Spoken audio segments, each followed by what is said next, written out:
भारतीय मनीषियों ने मनुष्य को अमृतस्य पुत्र कहकर संबोधित किया है।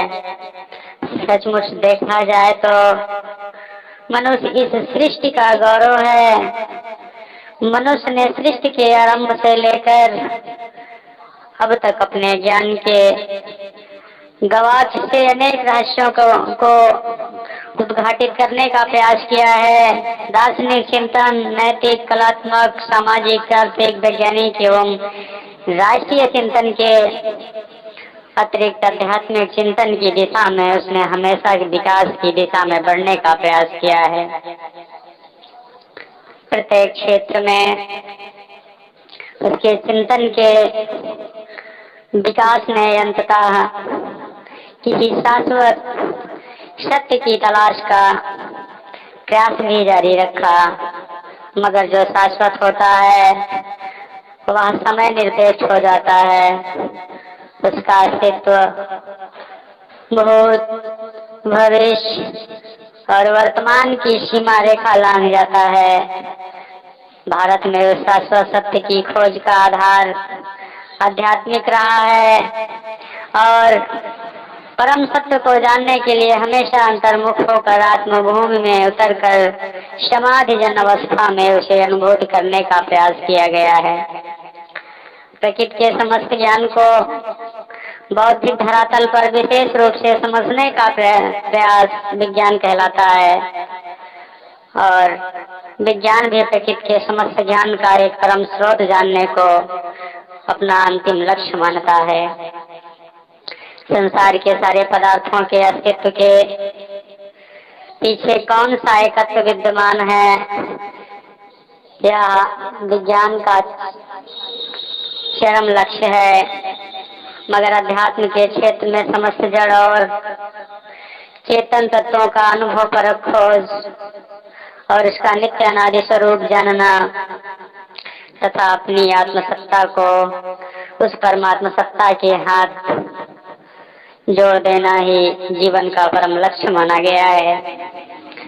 समय की शिला पर अनेक चिंतन विकसित होते रहे, मगर 20वीं सदी के आते आते विज्ञान के आविष्कारों ने मनुष्य को बहुत कुछ सोचने के लिए बाध्य कर दिया। जिस सृष्टि के कतिपय राष्ट्रों को हम तथाकथित धार्मिक संवादों के माध्यम से रूपायित करने का प्रयास करते थे, उसकी वैज्ञानिक खोज ने एक बार उन धार्मिक चिंतनों को झकझोर दिया। धर्म के नाम पर सृष्टि की व्याख्या बौद्धिक धरातल पर लड़खड़ाने लगी। निकोलस कोपरनिकस 1473 से 1543 में ने पहली बार कहा कि ब्रह्मांड का केंद्र पृथ्वी नहीं सूर्य है। सर आइजैक न्यूटन ने गुरुत्वाकर्षण की व्याख्या की। इस दिशा में भारतीय वैज्ञानिकों का चिंतन भी विस्मयकारी रहा। कोपरनिकस से 1000 वर्ष पहले आर्यभट्ट ने यह खोज की थी कि पृथ्वी ही सूर्य की परिक्रमा करती है। इस तरह न्यूटन से भी पहले भास्कराचार्य ने सूर्य सिद्धांत और गुरुत्वाकर्षण का नियम प्रतिपादित किया था। महर्षि चरक और सुश्रुत ने चिकित्सा के क्षेत्र में अन्यतम ऊंचाइयों को छुआ था। शून्य की खोज, रेखा गणित की खोज और दशमलव पद्धति का आविष्कार भी भारतीय मनुष्यों ने ही किया था। हमारे प्राचीन मनुष्यों ने तो जड़ और चेतन जगत के समस्त रहस्यों को अनावृत करते हुए अपनी समाधिजन अवस्था में अनेक मंत्रों का उद्घोष किया था, जो हमारे वैदिक वाङ्मय में परिलक्षित हैं।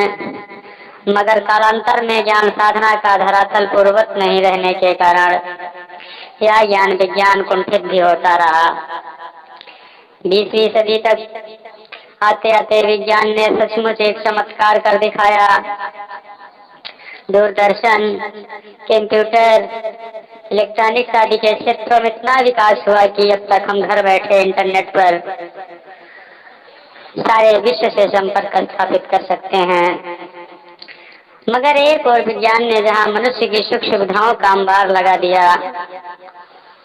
और दुनिया सिमट कर उसके पास आ गई, वहीं उसने मनुष्य के विनाश के लिए भी रास्ता खोल दिया और मानव मानव के हृदय के बीच की दूरी को भी बढ़ा दिया। ओपेनहाइमर ने सन 1945 में परमाणु बम के परीक्षण के समय जो दृश्य देखा, उससे उसकी आत्मा भी कांप उठी। आज विज्ञान हमें विध्वंस का जो यंत्र थमा गया, इसके बारे में मात्र सोच कर ही हम सिहर उठते हैं। इसी क्रम में यूरोप के सुप्रसिद्ध वैज्ञानिक डॉक्टर फ्लेमिंग ने सन 1914 के साइंस वीक में अपना विचार प्रकट करते हुए कहा कि विज्ञान और धर्म न तो परस्पर विरोधी हैं और न एक दूसरे की उपेक्षा करते हैं, बल्कि एक दूसरे के सहायक हैं। इसी प्रकार प्रसिद्ध वैज्ञानिक मिल्टन ने अपनी कृति इवेल्युएशन में इन साइंस एंड रिलीजन में कहा कि विज्ञान और अध्यात्म इन दोनों शक्तियों के समन्वय की प्रक्रिया प्रारंभ हो गई है। इस संबंध में प्रसिद्ध फ्रेंच चिकित्सा विज्ञानी डॉक्टर हार्टमैन ने कहा कि विज्ञान हमारी बुद्धि की देन है तो अध्यात्म ईश्वरीय की देन। विज्ञान का लक्ष्य जहाँ प्रकृति का विश्लेषण करना है, वहाँ अध्यात्म जीवन दर्शन संबंधी समस्त समस्याओं का समाधान प्रस्तुत करता है। इसके साथ ही सृष्टि के अनंत रहस्यों में से विज्ञान की खोज एक अत्यंत लघुवंश को ही खोजने में सक्षम हो सके। शायद इसी परिदृश्य को देखकर सर आइजैक न्यूटन ने कहा था, जब मैं अपने संबंध में विचार करता हूँ तो लगता है कि अल्पवय बालक की तरह किसी समुद्र के किनारे खेल रहा हूँ। ज्ञान कण के जो मैंने पाया वह अथाह सागर की कुछ सीपियों की तरह है। जो अथाह और असीम है वही शाश्वत और सत्य है। उसका रहस्य मैं नहीं पाता, मेरे समझ में नहीं आता कि उसका रहस्य क्या है। इसी कड़ी में अल्बर्ट आइंस्टीन को भी कहना पड़ा था कि विज्ञान की सीमा जहाँ समाप्त होती है, अध्यात्म की सीमा वहीं से प्रारंभ होती है। उन्होंने यह भी कहा था कि जितना ही मैं भौतिक विज्ञान फिजिक्स को पढ़ता हूँ, उतना ही मैं आध्यात्मिक ज्ञान मेटाफिजिक्स की तरफ खिंचता जाता हूँ। सचमुच इस संपूर्ण सृष्टि में जो विज्ञान के सूत्र भरे पड़े हैं, वह किस महान वैज्ञानिक द्वारा बनाए गए हैं। विज्ञान तो अभी भी उसका अंत ही खोज सका है। धर्म वास्तव में इस सृष्टि की धारक शक्ति के प्रथम के साथ अपने को जोड़कर उसके प्रकाश में आचरण करने का नाम है। उसके साथ ही अपनी आत्मा को जानकर, उसकी आवाज को सुनकर आचरण करने का नाम धर्म है। इसलिए धर्म को आत्मा की ध्वनि भी कहा गया है। हमारी आत्मा का स्वरूप क्या है, इसको जान लेने के बाद इसके धरातल पर उतरा हुआ ज्ञान ही अध्यात्म कहलाता है।